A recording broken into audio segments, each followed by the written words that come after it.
अभिजात दर्जा दिल्यानंतर त्या भाषेचा च्या डोक्यावर दुसरी भाषा आणून बसवायची, जी भाषा इयत्ता 5वी पासून आहे त्या भाषेला पुन्हा पहिलीपासून आणणं. कारण इंग्रजी भाषा आणि मराठी भाषा ह्या उच्चारायला, लिहायला, समजायला वेगवेगळ्या आहेत. पण हिंदी आणि मराठी ही भाषा लहान मुलांना समजायला वेळ लागेल. तो त्यांच्यावरती आपण असंवेदनशील भाषातील लादतोय असं दिसेल. कारण उदाहरण द्यायचं झालं तर मी नेहमी तेच देते. आम्ही म्हणतो किंमत आणि हिंदीत म्हणतात किंमत. तर तो अनुस्वार कुठे गेला असं त्या लहान मुलाला प्रश्न पडू शकतो. आणि म्हणून ती भाषा 5वी पासून शिकवपर्यंत आपल्या भाषेच्या, जे मराठी भाषेच्या हाताला जे वळण असतं, जे जिभेला वळण असतं, समजायला कळण असतं, ते सगळं आहे. आत्ता त्याच्यावर जर लागली तर तो एकदम गोंधळून जाईल, त्याला कळणारच नाही मग मराठी आणि हिंदीत काय फरक आहे. आणि त्याच्यामुळे पहिली मातृभाषा घोटवून घोटवून 1ली ते 4थी किंवा अगदी ती घेतली जाते. मग ती इंग्रजी शाळा असू दे, कॉन्व्हेंटमध्ये काय होतं मला माहिती नाही, कारण माझी मुलं कधीच कॉन्व्हेंटला गेली नाही. आमची मुलं मराठीतच शाळेत शिकली. आमचा नातूही आता मराठी शाळेत शिकतोय, जिथे एक भाषा फक्त इंग्रजी आहे. पण त्याच्याबरोबर मराठी भाषा ही बालमोहनसारख्या शाळेत, अशा अनेक शाळा असतील तर त्यात प्रतीच्या की त्या घोटवून घोटवून मराठी पहिली शिकवतात. मातृभाषा त्यांना चांगली यायला लागते. मग तिसरी भाषा ही 5वी पासून असते. त्यामुळे आमचा तो पहिल्या दिवसापासूनच हा विरोध होताच, तो कायम राहील. आणि पहिल्या दिवसापासून आम्ही तेच सांगत होतो की राजसाहेब आणि आपण एकत्र येऊन याला विरोध केला पाहिजे. हा आमचा पहिल्या दिवसापासूनचा प्रयत्न होता. ह्या गोष्टीसाठी त्या एकत्र आले. बाळासाहेबांच्या स्वप्नांचा पहिला अध्याय पूर्ण होतोय असं तुम्हाला वाटतंय का? 100%. कारण मराठी भाषेला जेव्हा अभिजात दर्जा दिला नाही हो, आम्ही खेचून आणला. या मराठी सगळ्या खासदारांनी दिला नाही, खेचून आणला. आणि त्याच्यात आमच्या अरविंद सावंत सारख्यांचा खूप मोठा लक्षणीय त्यांची त्याच्यामध्ये उपस्थिती आणि चांगलं खेचून आणण्यासाठी जे प्रयत्न होते ते अरविंद सावंतनी केलेले आहेत. मोर्चानिमित्त का होईना पण दोन्ही ठाकरे बंधू एकत्र होत आहेत. आगामी महानगरपालिकेची नांदी म्हणायची का? सुरुवात तर चांगली आहे, त्याच्यात परत किंतु आणि परंतु का करावी? सुरुवात चांगली आहे, ज्याची सुरुवात चांगली त्याचा शेवट गोड. दोन्ही ठाकरे आणि दोन्ही पवार येणार सरकारचं मोठं विधान आहे की सगळे विसरून एकत्र येत असेल तर चांगलं आहे. काय? दोन्ही ठाकरे आणि दोन्ही पवार एकत्र येत असेल तर सरकारचं मोठं विधान आहे की सगळे विसरून जर कोणी एकत्र येत असेल तर चांगलं आहे.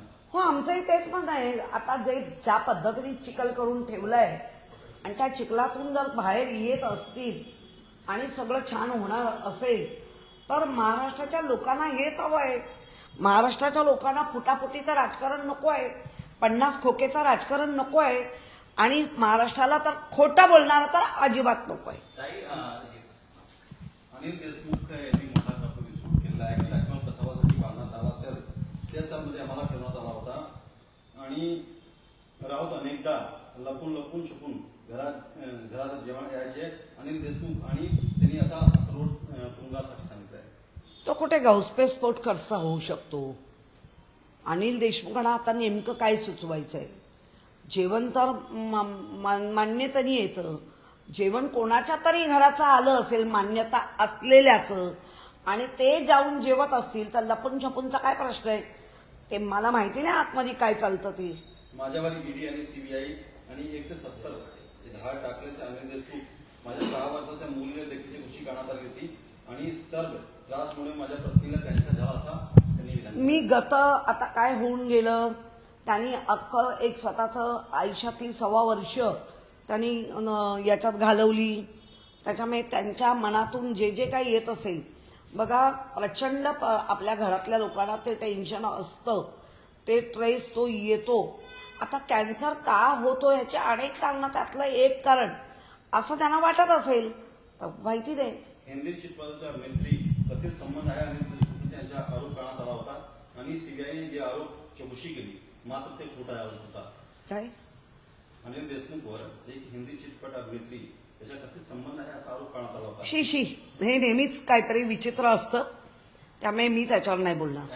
उद्धव ठाकरेंनी ज्या प्रकारे म्हटलं होतं की जे महाराष्ट्राच्या मनात आहे तेच होईल, त्याची एकंदरीत ही प्रचिती आलेली बघा, प्रचिती म्हणा, नांदी म्हणा, मला असं वाटतंय की ही गोष्ट मराठीवर मराठी आईवर जे घाले घातले जात आहेत, ते घाले ते जे मराठी भाषेची गळचेपी ही सगळी थांबवण्यासाठी, आम्ही आमच्या आईला वाचवण्यासाठी, मराठी भाषेची आमची आई आहे, त्याला मातृभाषा म्हटली जाते, त्याला वाचवण्यासाठी जर आम्ही पुढे येत असू तर ते गैर काय आहे. सदावर्ते हे देवेंद्र फडणवीस यांचे पाळीव पोपट आहेत असं मी सांगायची गरज नाही, ते सगळ्या दुनियेला दिसतंय. हिंदी सक्ती विरोधात मोर्चात मनसे आणि उद्धव ठाकरे शिवसेनेकडून एकमेकांना म्हणून प्रस्ताव देण्यात आलेला आहे आणि पत्र सुद्धा लिहिलेलं आहे.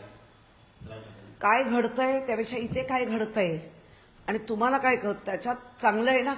सुरुवात ज्याची चांगली त्याची शेवटही गोड. उपमुख्यमंत्री एकनाथ शिंदे राज ठाकरेंशी बोलण्याची शक्यता आहे आणि हिंदी भाषा मुद्द्यावर सरकारची भूमिका समजून सांगण्याची भूमिका मांडण्यापेक्षा विरोध करा. बाळासाहेबांनी हे तर शिकवलंय, बरोबरीने जाऊन गुल्लुगुल्लू करून चालणार नाही, विरोध करा. दिल्लीचा खुळगुडा वाजवतायत का? दिल्लीचा खुळगुडा वाजवतायत का ते फडणवीस? मी फडणवीसचा भाजपाचेच आहेत, त्यामुळे त्यांच्यावर काही बोलायची गरजच नाही. बाकीचे आहे ते खुळखुळेच झाले, त्याचं काय. राज ठाकरेंना परवानगी देऊ नका असा सदावर्तेंनी मुंबई शिपी आणि शिक्षण मंत्रीला पत्र लिहिलं आहे. तुम्ही काही करा म्हणावं, जे कसे काय होत आहे ते एसटी मध्ये पाहिलं, बाकी ह्याच्यात पाहिलं, त्यामुळे मी त्याच्यावर बोलणार नाही. भास्कर जाधवांनी निवृत्ती घेऊ नको असा उद्धव सामंत म्हणलंय. नाही, भास्कर जाधवांचं स्वतःचं एक मनोगत असतं, पण ते विचारविनिमय करूनच करतील. ज्या प्रकारे उदय सामंत, उद्योगमंत्री उदय सामंत यांनी जी काल भूमिका मांडली उद्धव ठाकरेंच्या संदर्भात मराठी भाषेवर, तुम्हाला काय वाटतं? नाही, मुळामध्ये उदय सामंत आहेत ना, ती आमचे भाजपाचे जे मंत्री महोदय गिरीश महाजन त्यांच्यासारखं बनण्याचा प्रयत्न करतायत. म्हणजे त्यांना काहीतरी म्हणतात ना, हा, संकटमोचन, तसे हे स्वतःला बनण्याचा प्रयत्न करतायत. पण त्यांचं संकटमोचन हे वेगळं आहे आणि तुम्ही 4 पक्ष फिरून येऊन केलेल्या गद्दारीचे हे आहेत, त्याच्यामुळे तुम्हाला संकटमोचन वगैरे कोण बोलणार नाही. आणि तुम्ही तो प्रयत्नही करू नका त्यांच्यासारखं वागण्याचा, असं लोक आता म्हणतायत. ज्या प्रकारे ठाकरे बंधू आता एकत्र येत आहेत, मोर्चाच्या निमित्तानं का होईना पण एकंदरीत सुखद चित्र पाहायला मिळतंय, समाज माध्यमांवरती चांगल्या प्रतिक्रिया म्हणतायत. एकंदरीत चित्र कसं बघताय तुम्ही? मनसे आणि बघा, महाराष्ट्राचं सुरुवात तुम्ही हस्तांदोलन करून वरळीमधून केली होती. मला वाटतं जे चांगलं आहे ते पटकन वेचावं. गत वैभवात काय काय गेलं, काय चिखल झाला, तो सगळ्यांनी पाहिला, सगळ्यांनी अनुभवला आणि सगळे भोगतायत त्याचे परिणाम. हे परिणाम आहेत, लहान मुलांपासून हे परिणाम दिसायला लागलेले आहेत. त्यामुळे आता जे होतंय, जो सुरुवात चांगली होते त्याचा शेवट गोड होईल अशी आशा आहे. काही शेवटचे प्रश्न आहे की राज ठाकरेंनी उद्धव ठाकरेंनी पत्र लिहिलं आहे की आपण मोर्चाला दोघं बंधू एकत्र यावा, कसं बघता तुम्ही? पत्र आणि बोलणं गरजेचं आहे, त्यामुळे चांगलं बघते मी, काही वाईट नाही. त्यांना संजय राऊतांशी राज ठाकरेंनी रात्री वार्तालाप केला, संवाद साधला, त्याच्यानंतर आलेल्या प्रतिक्रिया आहेत किंवा घटना आहेत.